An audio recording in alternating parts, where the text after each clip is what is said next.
روزانہ کتنے نوافل پڑھنے چاہیے؟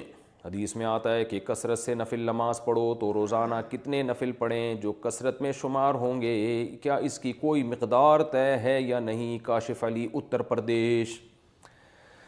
بھائی نوافل، نفل اضافے کو کہتے ہیں، تو نوافل کا مطلب ہی جو غریبی ہے آپ کی طرف سے، کوئی اللہ کی طرف سے پابندی نہیں ہے، تو وہ جتنے زیادہ پڑھیں اچھا ہے۔ اپنے فرائض واجبات پورے کرنے کے بعد، حقوق العباد پورے کرنے کے بعد جتنا ٹائم ملے نوافل پڑھیں۔ رسول اللہ صلی اللہ علیہ وسلم نے ارشاد فرمایا کہ اللہ تعالیٰ کا قرب جتنا فرائض و واجبات یعنی جو ضروری اللہ کے حکام ہیں ان کے ذریعے حاصل ہوتا ہے، اتنا کسی اور چیز کے ذریعے نہیں۔ لیکن انسان جو ہے نوافل عبادت کر کے اللہ کے اتنے قریب پہنچ جاتا ہے کہ نبی صلی اللہ علیہ وسلم نے فرمایا کہ اللہ تعالیٰ اس کی آنکھ بن جاتے ہیں جس سے وہ دیکھتا ہے، اس کے ہاتھ بن جاتے ہیں جس سے وہ پکڑتا ہے۔ تو یعنی علماء اس حدیث کا مطلب یہ بیان کرتے ہیں اس کا کوئی عضو بھی اللہ کی مرضی کے بغیر استعمال نہیں ہوتا۔ تو نوافل کی کثرت انسان کو اللہ کے بہت قریب کر دیتی ہے۔ بلکہ ہمارے حضرت فرمایا کرتے تھے کہ اصل تو بندہ اور اللہ کا تعلق بنتا ہی نوافل سے۔ فرائض واجبات تو ایسی چیز ہے جو کرنی ہے، وہ تو ڈیوٹی ہے، وہ تو آپ کی ذمہ داری ہے۔ آپ کا اللہ سے تعلق کتنا وہ تو نوافل سے پتہ چلے گا کہ آپ خود سے اللہ کی کتنی عبادت کرتے ہیں۔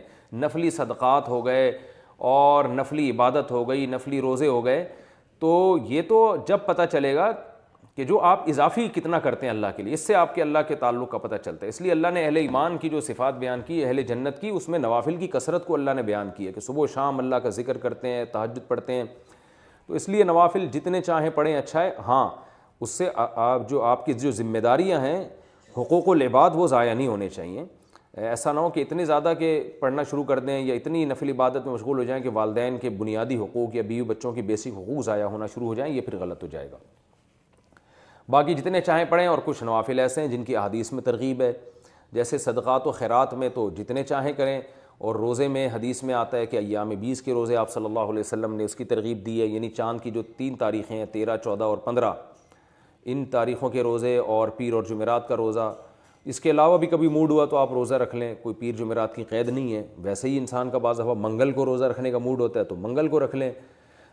تو جتنے چاہے نفل روزے، اور نفل نماز میں جو سب سے افضل نماز ہے وہ تہجد کی ہے۔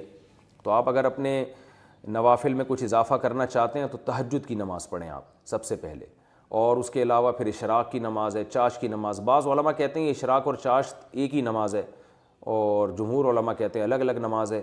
تو مجھے جو ہے نا پوری دلائل سے تحقیق نہیں ہے، بس دونوں علماء کے اقوال میں جانتا ہوں تو میں دونوں کے قول نقل کر دیتا ہوں۔